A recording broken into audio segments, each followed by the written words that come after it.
Hello and welcome. You are watching News 9 Live. I'm Ravi Mishra. Let's begin with the top stories of this hour. In another big development in the WFI versus Leicester saga, the recently elected body of Wrestling Federation of India has now been suspended.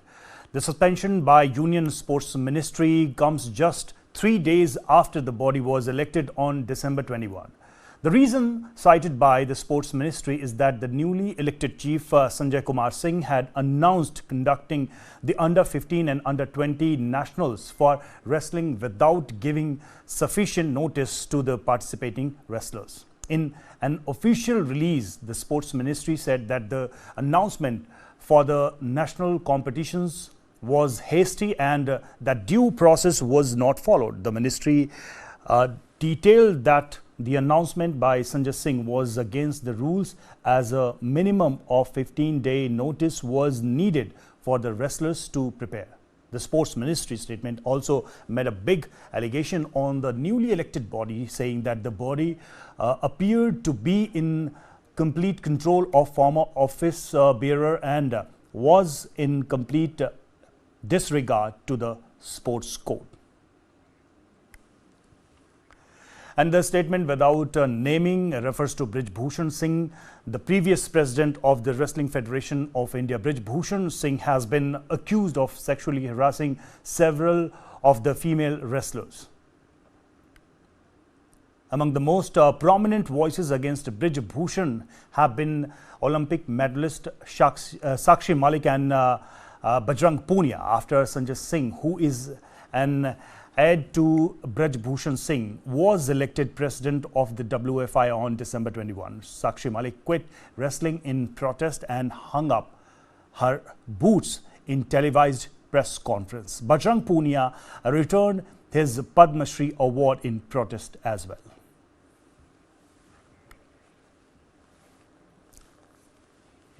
So now the results of these kind of protests are coming on the surface. And as we have seen that the suspension order has come from Sports Ministry. We are now being joined by Nisha Dahiya, who will give us more detail about the situation. We will talk to her, but right now the situation is again at a point of conflict with the WFI and the wrestlers. As you can see in the pictures, how the Sakshi Malik was crying before the announcement of her retirement.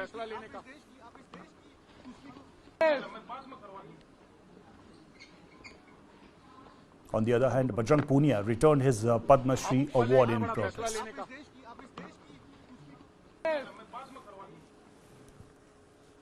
देखिए, अभी मैं flight में था, अभी मुझे बहुत detail पता नहीं और उसका लेटर मुझे नहीं मिला है। वो लेटर लेने के बाद मैं उसको देख लेता हूँ, फिर बताता हूँ मैं उस पर आगे क्या करना है क्या नहीं करना है। बस अभी कोई कमेंट नहीं, अभी कोई कमेंट नहीं। पहले मुझे देख लेने, केवल एक सुनने में जो आया कि एक्टिविटी पे मेरे रोक लगाया है, तो अब क्या एक्टिविटी पे रोक लगाया क्या नहीं है, तो उसको मैं अभी देख लेता हूँ, उसके बाद करता हूँ। अभी कोई कमेंट नहीं, केवल एक्टिविटी पे जो सुनने में आया कि एक्टिविटी पे रोक लगाया गया है। जो भी है, अभी कोई कमेंट नहीं है। इसके बाद मैं लेटर अपना देख लेता हूँ क्या क्या है क्या नहीं, उसके बाद मैं कमेंट करता हूँ। Sanjay Singh was trying to avoid the questions after the suspension of the elected body. The recently elected body of the WFI, Wrestling Federation of India, is suspended. And when the questions were put before the Sanjay Singh, he said that I'm not informed well about the decision. Let me see once and then only I can react on this. The suspension by the Union Sports Ministry comes just 3 days after the body was elected on December 21st. The reason cited by the Sports Ministry is that the newly elected chief Sanjay Kumar Singh had announced conducting the under-15 and under-20 nationals for wrestling without giving sufficient notice to the participating wrestlers. This was a ground before the announcement, and in an official release, the Sports Ministry said that the announcement for the national competitions was hasty and that due process was not followed.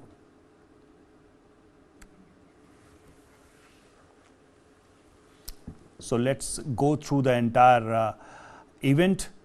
So the decision was made by newly elected executive body of the FBI because Ministry has questioned about those decisions, demonstrate the blatant disregard for the established legal and procedural norms. So the norms were violated. It is being said in the press release, and that's why the entire body has been suspended by the ministry right now. Although Sanjay Singh tried to avoid those questions related to this new decision, and he said that he will go into the details of the instruction and decision by the ministry, and then only he can comment on the issue.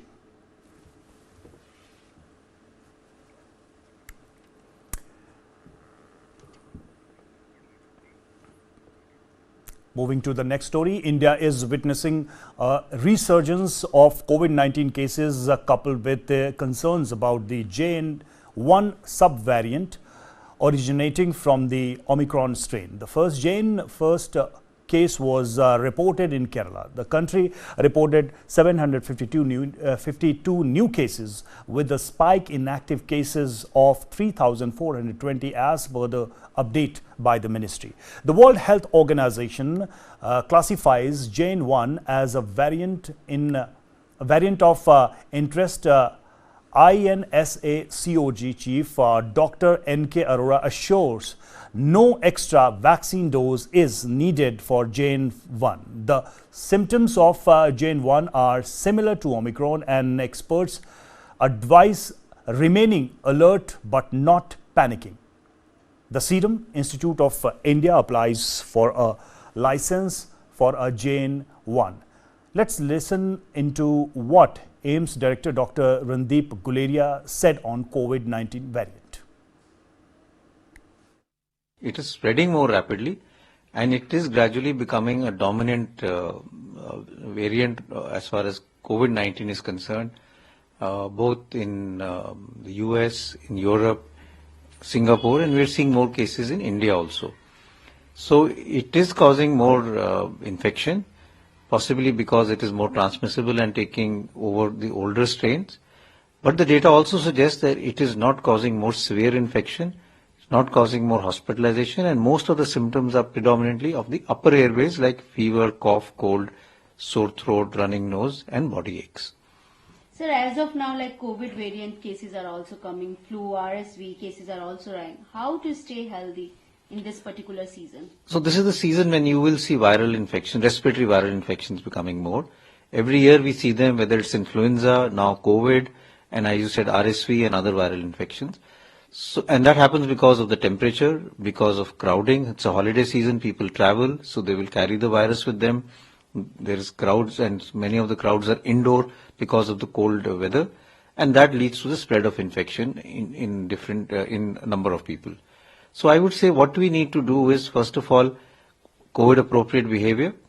Wash your hands regularly. If you have cough and cold, cough into your armpit or into a tissue so that you don't spread the infection to others. Avoid going to crowded places, especially if you have fever, cough and cold, because you may be spreading the infection to others. And if you are in the high risk group, that is if you have comorbid conditions like diabetes, chronic respiratory diseases, chronic kidney disease, or heart failure, or you are in the older age group, then you should wear a mask if you go to a crowded place, or if you can, avoid going to an indoor crowded place because you can catch the infection. Sir, as of now, do you think there is requirement of a vaccine which is variant specific if I talk about JN.1?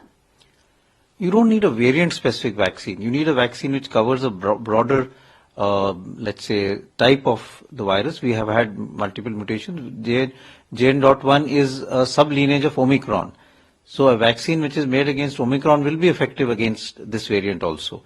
But I think we need more data first to show what is the current immunity in the population and what is the protection that we are having based on the previous vaccination that we've got. Based on that only can we decide that do we need a new vaccine which covers the current circulating strain, and that is something that will have to be done on a regular basis because variants will keep changing. So if we say that we need a vaccine against this, then it may be something that you will need another vaccine after some time. So we need to have data as to how frequently do we need to vaccinate and what would be a good vaccine which would cover a broader range of variants which are there or which may emerge in the future. There are two issues. One has to look at the global data and what is happening in India. Globally, this subvariant of Omicron has spread quite rapidly during last few weeks.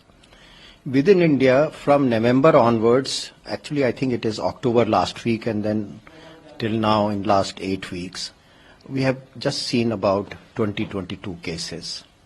And there is no evidence that it is spreading very rapidly. And various states, including Delhi, have begun review their COVID situations.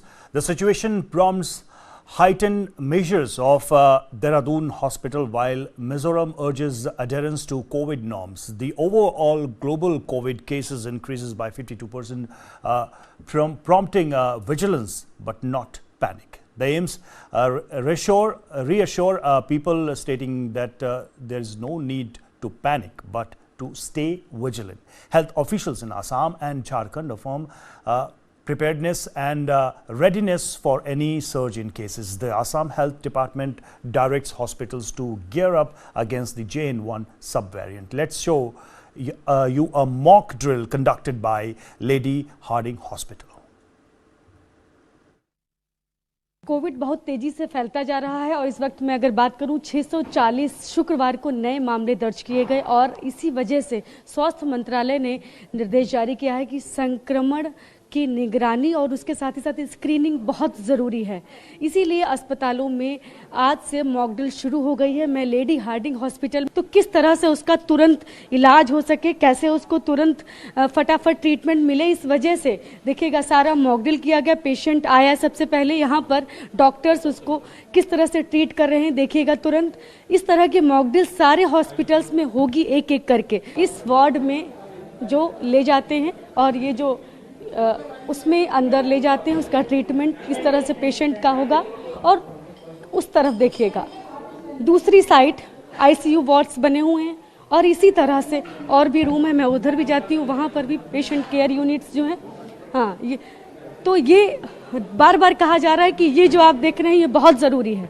Mask लगाएं, हाथ धोएं बार बार और ये दूरी रखनी। देखिए patients को लेकर जा रहे, अगर कहीं और शिफ्ट करना पड़ता है, कोई सीरियस कंडीशन होती है तो देखिए कहाँ ले जा रहे हैं। कोविड-19 वार्ड जो हमने फर्स्ट फ्लोर पे एस्टैब्लिश किया है वहीं पे पेशेंट को ले जा रहे हैं। अच्छा, देखिए कोविड वार्ड में ले जा रहे हैं। जी। पहले उसका यहाँ पर टेस्ट किया था आपने? जी, वहाँ पे इनिशियल जो असेसमेंट करके फर्स्ट एड देके अगर एडमिशन की ज़रूरत होती है तो फिर हम वार्ड में एक डेडिकेटेड वार्ड हमने एस्टैब्लिश किया है तो वहीं पे ले जाते हैं। अच्छा, ठीक है। तो यहाँ पर देखिएगा पेशेंट को फर्स्ट फ्लोर पर लेके जा रहे हैं। मैं कोशिश करती हूँ कि वहाँ पर जाके हम ये किस तरह से ट्रीटमेंट दिया जाएगा तुरंत, और वहाँ पर मैं देखूंगी। तो देखिएगा पेशेंट को लेकर हम यहाँ से तुरंत लेकर जाएंगे और ये पहले इसकी जांच की गई कि कहीं कोविड तो नहीं है।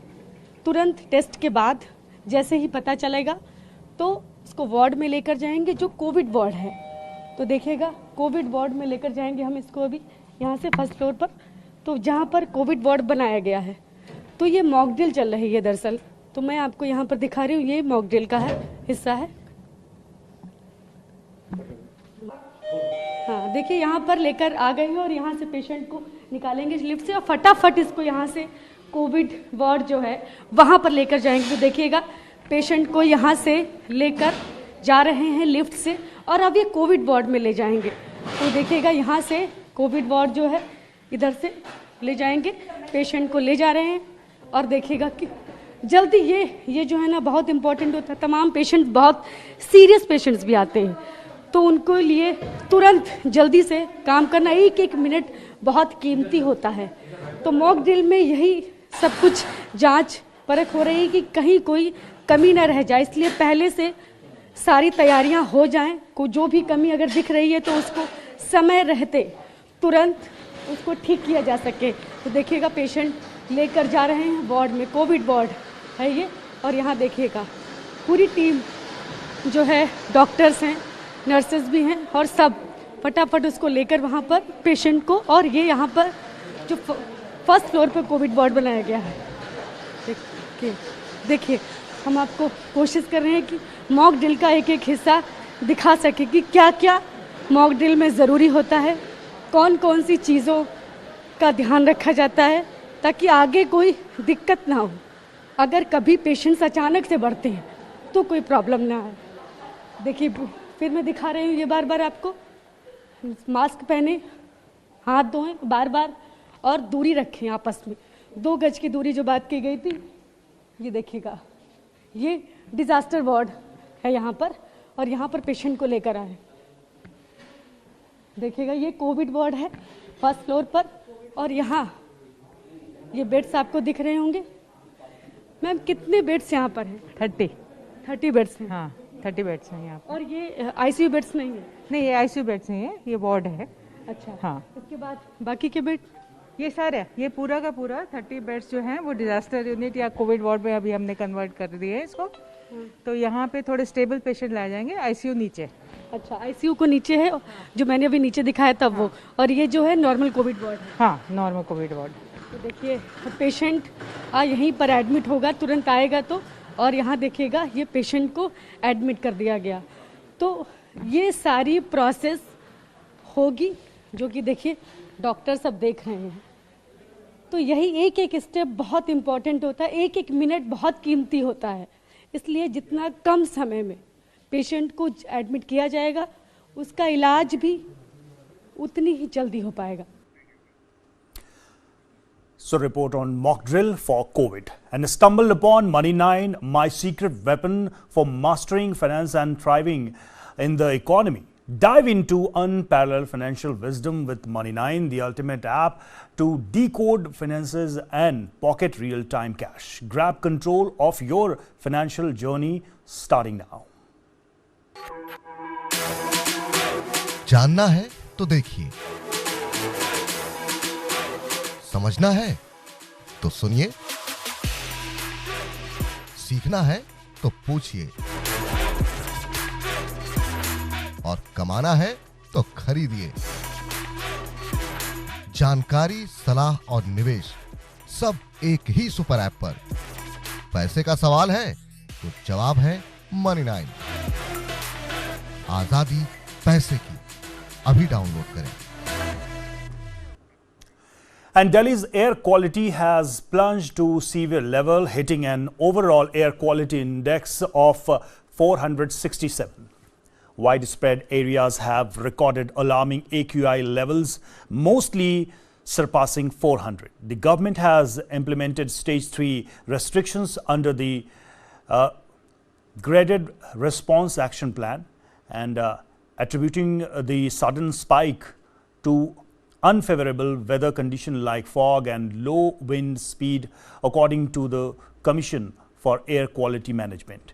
The Haryana and Uttar Pradesh governments are urged to consider suspending physical education classes due to declining air quality. Exemptions from the construction ban included projects related to national security and healthcare. Weather disruptions included thick fog have affected flight operations at IGI.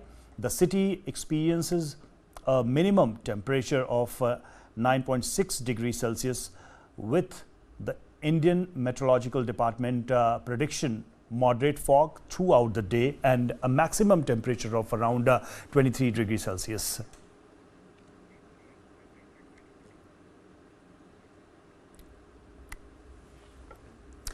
The allegation for the agitation for the Maratha reservation is once again on the boil. Maratha quota activist Manoj Jarange has announced that he will start an indefinite strike at Azad Maidan in Mumbai from January 20 to intensify his demand for the community's reservation. Addressing a massive rally in B district in the Marathwada region, Jarang claimed that the crores of people from Maratha community will come to Mumbai on January 20. Meanwhile, Chief Minister Eknath Shinde in a video message said that the Supreme Court has accepted the curative petition filed by the state government pertaining to the Maratha reservation issue. Shinde also informed that the Supreme Court has scheduled a hearing on the matter on January 24 and has, quote unquote, opened a window of hope for the Maratha community. सबसे पहले मैं सर्वोच्च न्यायालय को धन्यवाद देना चाहता हूं, क्योंकि महाराष्ट्र की जनता की भावना को उन्होंने ध्यान में रखते हुए क्यूरेटिव पिटीशन को स्वीकृत किया है और 24 जनवरी को खुले कोर्ट में उसकी सुनवाई रखी है। यह मराठा समाज के लिए बहुत ही दिलासादायक बात है। उनको जो आरक्षण मराठा समाज को सामाजिक और शैक्षणिक बैकवर्डनेस उनका जो सिद्ध करना है, इसलिए ये बहुत बड़ी बात है। और हमारी एडवोकेट की टीम जो है ये पूरी ताकत से 24 जनवरी को कोर्ट में सरकार की तरफ से पैरवी करेगी और पूरी तरह मराठा समाज सोशली और एजुकेशनली बैकवर्ड है ये साबित करने के लिए पूरी जोर शोर से मेहनत करेगी। क्योंकि इसलिए बैकवर्ड कमीशन का गठन भी हमारी सरकार ने किया है। एम्पिरिकल डेटा जो है लार्ज स्केल पर वो गठित करने का, कलेक्ट करने का काम भी हमारी बैकवर्ड कमीशन है वो कर रहा है। हमने उनको भी विनती की है जल्द से जल्द ये एम्पिरिकल डेटा और रिपोर्ट सरकार को सादर करे और निश्चित रूप से इसका भी फायदा 24 जनवरी को हियरिंग में निश्चित रूप से होगा। क्योंकि पिछले समय में जब मराठा समाज का आरक्षण रद्द करते समय जो त्रुटियां, जो खामियां, जो ऑब्जर्वेशन कोर्ट ने रखे थे, उसको ध्यान में रखते हुए पूरी तरह ये मराठा समाज कैसे रहता है, उसकी क्या हालत है और मराठा समाज सोशली, एजुकेशनली कैसा बैकवर्ड है, ये साबित करने के लिए हमारी टीम काम करेगी। और निश्चित रूप से अब मुझे पूरा विश्वास है कि मराठा समाज को न्याय मिलेगा। हमारी सरकार की भूमिका स्पष्ट है, मराठा समाज को आरक्षण देते हुए अन्य समाज के ऊपर अन्याय ना हो, इसे भी ध्यान रखते हुए हमारी सरकार की भूमिका स्पष्ट है। और अभी ये भी मैं कहूंगा कि जरांगे पाटिल जी को आंदोलन करने की नौबत नहीं आएगी, क्योंकि अभी काम शुरू हुआ है। जो क्यूरेटिव पिटीशन जो है वो लाइव हो चुकी है और इससे मराठा समाज को निश्चित रूप से न्याय मिलेगा। कानून व्यवस्था बनाए रखना हमारे सबकी जिम्मेदारी है और यहाँ पर शांतता और सुव्यवस्था रखना हमारी सबकी जिम्मेदारी है। और इसलिए सभी का मकसद एक है, मराठा समाज को आरक्षण देना। तो इसलिए सरकार पूरी तरह मेहनत कर रही है, सरकार पूरी तरह ईमानदारी से काम कर रही है। इसलिए सरकार पर विश्वास रखना ये भी जरूरी है और इसलिए सभी लोगों ने संयम रखना, संयम बरतना जरूरी है। इतना ही आह्वान, विनती मैं आज के इस उपलक्ष्य में करता हूँ। So, Chief Minister of Maharashtra on Maratha reservation issue. Moving to the story from Kerala, development in Kerala politics. Transport Minister Anthony Raju and Ports Minister Ahmed Devarkovil of Kerala have submitted their resignation to Chief Minister Pinarayi Vijayan.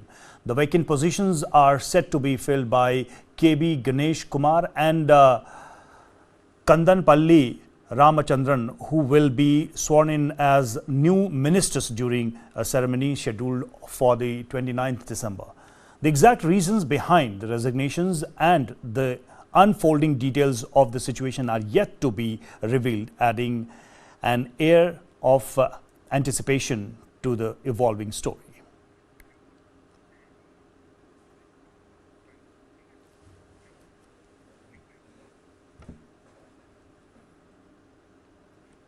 Now let's move to the war zone of Gaza.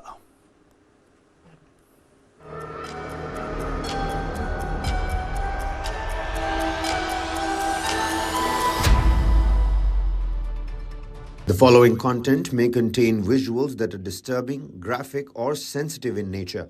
Viewer discretion is advised. This material is intended for mature audiences and may not be suitable for all viewers. Please exercise caution while watching, and if you find such content distressing, we recommend discontinuing viewing. This disclaimer is provided to ensure awareness and to prioritize viewer well-being. Israel battled Hamas militants on Saturday in pursuit of its elusive goal of full control of northern Gaza after the UN Security Council appealed for more aid for the Palestinian enclave but stopped short of demanding a ceasefire.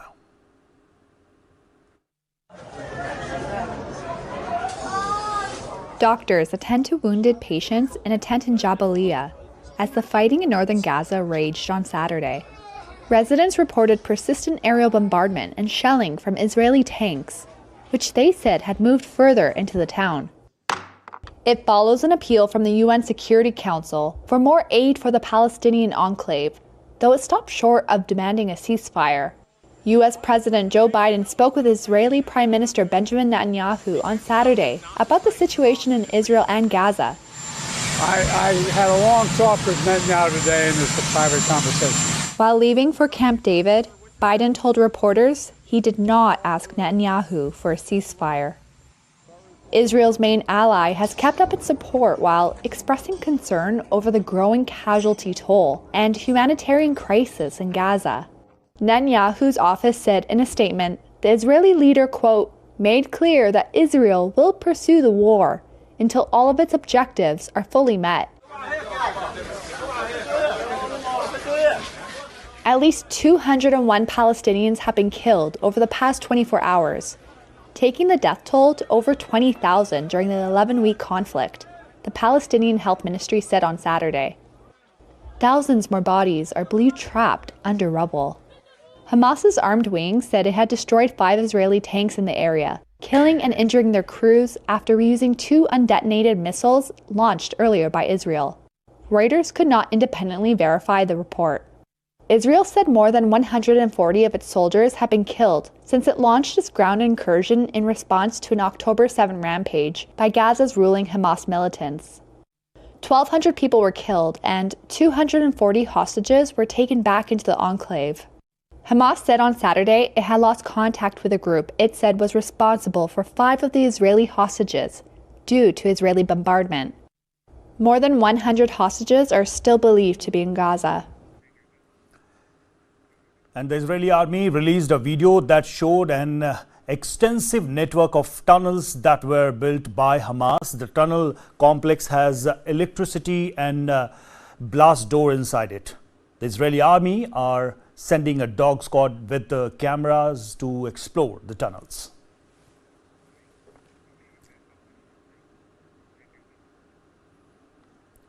And we will be back after a short break. Keep watching News 9 Live.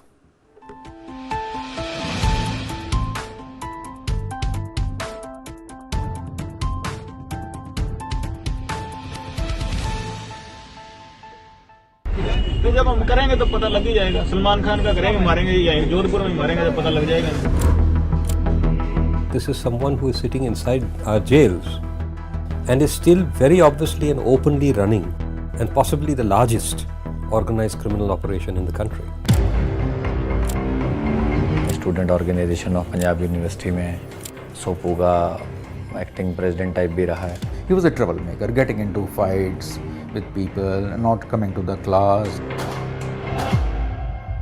As on date, it appears that Lawrence gang is the most important, the prominent gang. Gangs here in Punjab, they are intimidated. Today he is India's most dangerous gangster, and India's presence are apparently no bar to how Bishnoi runs India's largest criminal empire. News is now content. Just stream it. Download the world's first news OTT, News 9 Plus, ahead of the curve.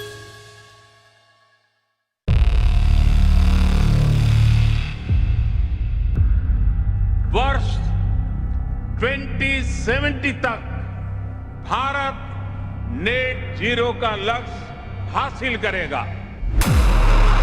There is certainly a wall of capital coming into the clean tech, climate tech space, not just in India but across the world.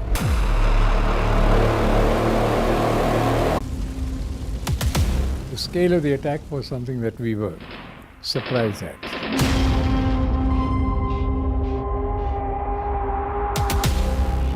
David Hadley was a double agent.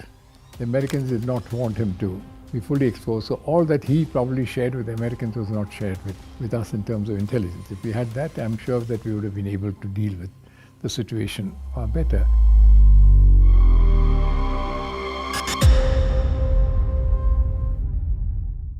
This and more streaming on world's first news OTT, News 9 Plus. Download now. जानना है तो देखिए, समझना है तो सुनिए, सीखना है तो पूछिए और कमाना है तो खरीदिए। जानकारी, सलाह और निवेश सब एक ही सुपर ऐप पर। पैसे का सवाल है तो जवाब है Money9। आजादी पैसे की, अभी डाउनलोड करें।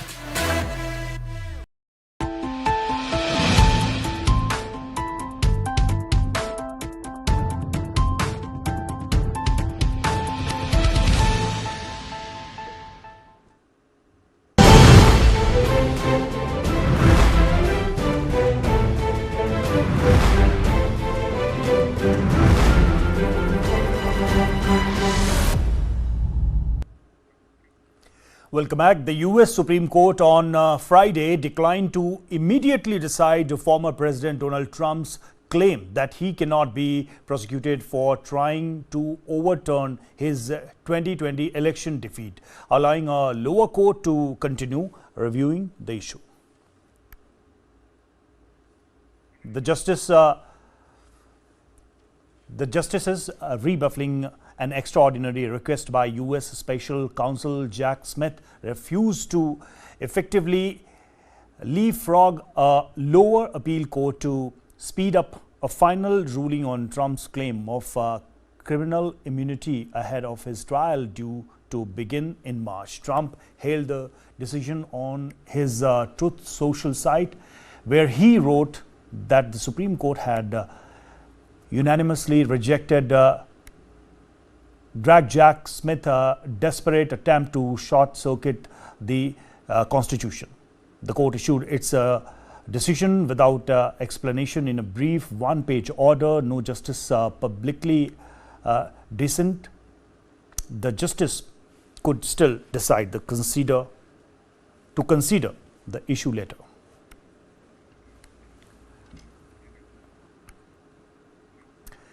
At the Turning Point Action Conference, Republican candidate Vivek Ramaswamy vowed to pardon peaceful January 6th Capitol attack participants, calling it an internal intelligence failure. 538's point showed Ramaswamy with 4% GOP primary voter support, while Trump leads around 63%. Why am I the only candidate in this race who can say certain things? That January 6th was the product of entrapment, that our money is being sent to persecute Christians from Ukraine to Armenia, something you're not supposed to talk about, to the fact that the climate change agenda is a hoax because it has nothing to do with the climate and everything to do with China. And rising sea levels pose a grave threat to Nigeria's coastal region, compelling over 80% of Ayatollah's population in the southwest to abandon their homes.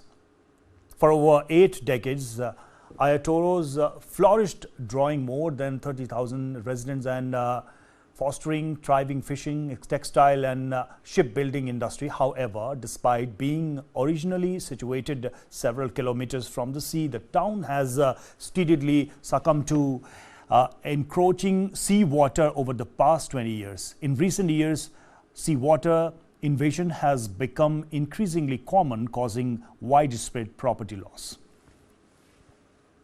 I was on bed when the water came up.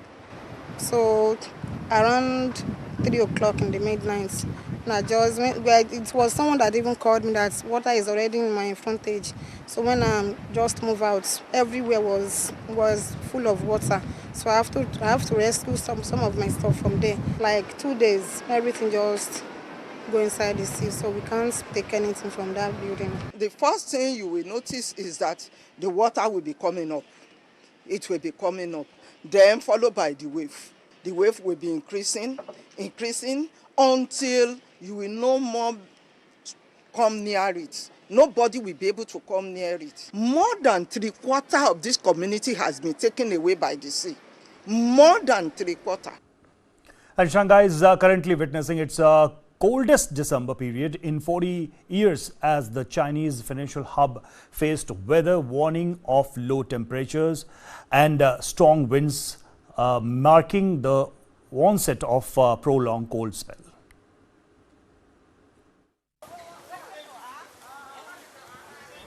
When we step outside, we will wear a hat and gloves. Today I also changed to a longer, thicker down jacket.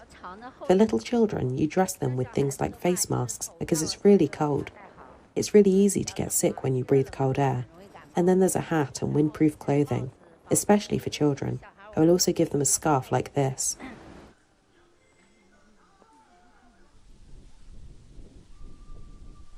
Cold. Today is extremely cold. It is colder than the past few days.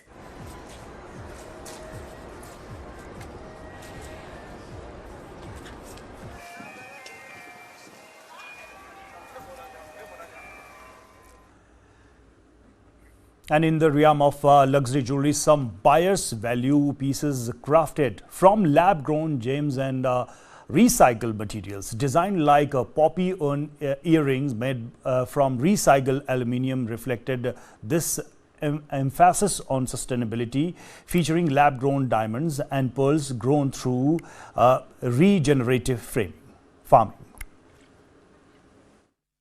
6 of these can turn into an ingot like this that can then be cast into a pair of earrings like this. These poppy earrings are made of recycled aluminum. They were crafted by London-based designer Annabella Chan, whose jewelry designs rely on lab-grown diamonds, recycled aluminum, and pearls grown using regenerative farming techniques. Chan says she chose her materials after witnessing what she said were poor working conditions in diamond mines in Sri Lanka. And that for me was a life-changing experience. So seeing the conditions of how people worked and how little they were paid, and yet these are some of the most precious and valuable commodities there are in the world, just didn't make any sense to me. In order to make diamonds, Chan relies on suppliers who use technology to capture carbon dioxide emissions that would otherwise be released into the atmosphere. Diamonds are made of carbon, sapphires are made of corundum, which is an aluminium oxide, rubies are aluminium oxide with chromium. So once you know what things are made of, you can sort of work backwards. So laboratory-grown gemstones are about mimicking the conditions within the earth where gemstones are formed, but in a controlled environment. In November, the young designer won the Game Changer category at the British Luxury Awards. Chan's company does not give sales figures, but says it has seen strong demand since the COVID-19 pandemic. The lab-grown jewelry market has seen annual growth of 20% in recent years, driving global profits to $15 billion. That's according to Edan Golan Diamond Research and Data. As more producers enter the market, the price of lab-grown diamonds has fallen, and brands are looking to differentiate themselves, especially through designs. Joshua Brahman is the head of diamonds at Pandora, a major retailer of lab-grown diamonds. Customers buying lab-grown diamonds can enter for a variety of reasons. Maybe for them, the sustainability factor is important. Maybe it's the price-value equation, right? In our case, we believe it's both of those things, but also that we offer really an array of proprietary and very interesting, meaningful, emblematic designs. For Chan, it's about creating a fine jewelry brand that's highly crafted, but also sustainable and accessible for a broader customer base. I think working with laboratory-grown diamonds and laboratory-grown color stones for me really brings a glimpse into the future of what fine jewelry looks like, because I think it is about a celebration of science and art together. And from Putin's uncanny encounter to campaign trails bots, here are the week's top stories from AI Revolution. Explore the rise of bots in the upcoming US presidential election with this report. From when Putin met his double to how bots are gearing up for the US presidential election. And I'm an artificial intelligence volunteer for... This is Generation AI. Vladimir Putin has met his AI twin. At his annual news conference, the Russian leader was posed a question by a digital version of himself. Aptly enough, the clone asked Putin if he had a lot of lookalikes. Bots are taking to the U.S. campaign trail, too. Democratic candidate for Congress in Pennsylvania, Shemaine Daniels, is using an AI-powered robocaller to contact voters. My name is Ashley, and She says the bot, dubbed Ashley, doesn't just recite a script, but can tailor its approach to each individual. If the person answering is kind of going in a direction that's inappropriate, Ashley has the ability to kind of end that conversation. But on our end, we've made sure that she can't tell lies about me. So whatever she shares will be something that is true. Google says it will limit how much its Bard chatbot has to say about next year's U.S. presidential election. The restrictions will kick in early next year. Facebook owner Meta has already said it will bar political campaigns from using its AI tools. Pope Francis has been thinking about AI too. He has called for a legally binding international treaty to regulate it. The Catholic leader warned of a technological dictatorship threatening human existence. And bankrupt pharmacy chain Rite Aid has been banned from using AI facial recognition to watch customers for 5 years. U.S. watchdogs say it used the tech to identify shoplifters, but wrongly tagged some innocent shoppers as criminals. And unprecedented numbers of migrants continued crossing the US-Mexico border into Texas over the Christmas holiday weekend starting on December 23rd. Video footage depicted hundreds of migrants navigating barbed wire on the US side of the Rio Grande River, subsequently being detained by US National Guard troops. Among them were women and children, some dressed for the festive period.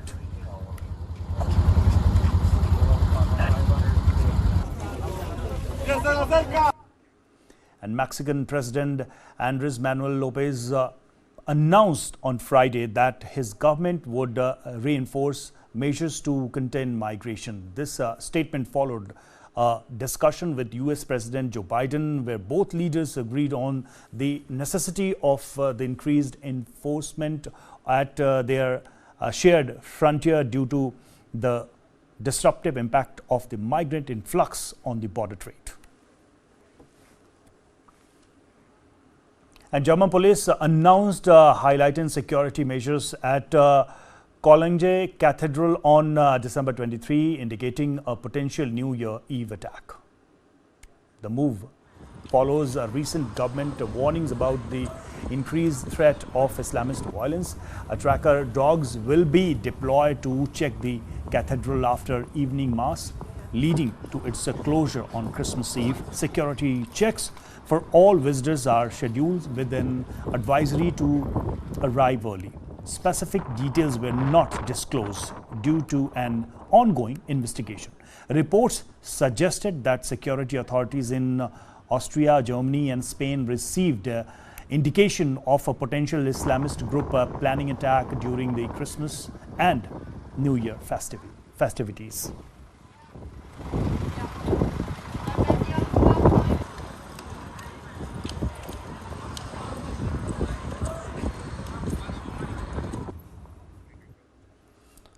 So that's all for now. Thanks for watching.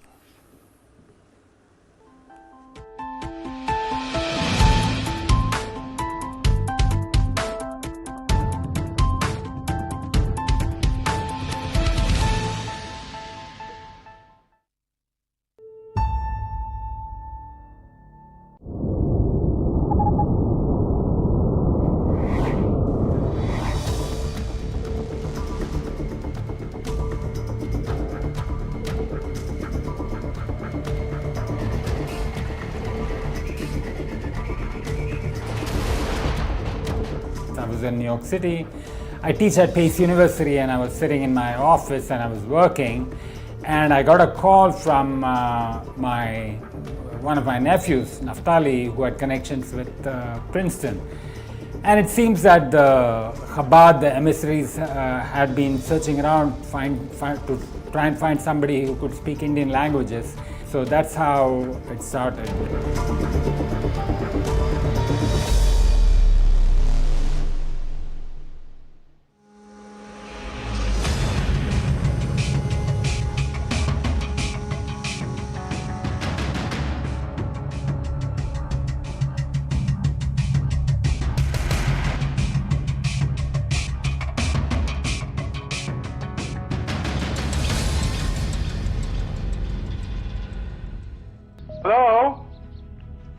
ahead and tell him that we have progress. जी जी आप जो चाह रहे थे वो कर रहे हैं यहाँ ठीक है करें करना पड़ेगा. My office is in New York City, in Manhattan. So I just took a subway to Brooklyn. So just around about 45 minutes or so away from my office. So I was there in the offices. I don't want to say more, but I was there with other people, and then I was connected to Rabbi Levi Shem Tov, who was in Washington. So I was there in New York. Rabbi Levi Shem Tov was in Washington, and we were talking to people in Mumbai. Well, he says, well, go ahead and make progress. That's what you got to do. Tell him that we contacted through the ambassador here to the government in New Delhi, and they need to have 2 more hours. They will arrange someone to call him. So tell him that as long as we do not hear reports on the news of any harm, we can continue the discussion. Levi साहब को बताओ कि 2 घंटा time बहुत ज़्यादा है. Well, he says that 2 hours is too much.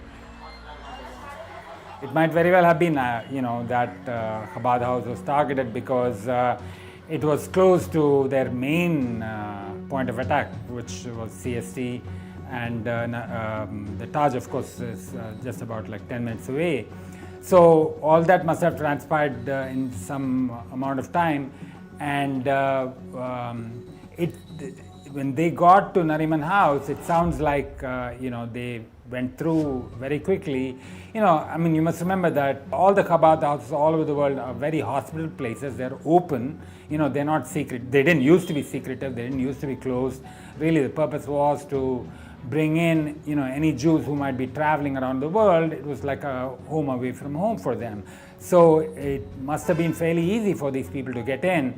And it's not, of course, I don't know exactly what happened, but they probably, I'm guessing, killed a lot of people right at the beginning, because we never had a chance to talk to the rabbi.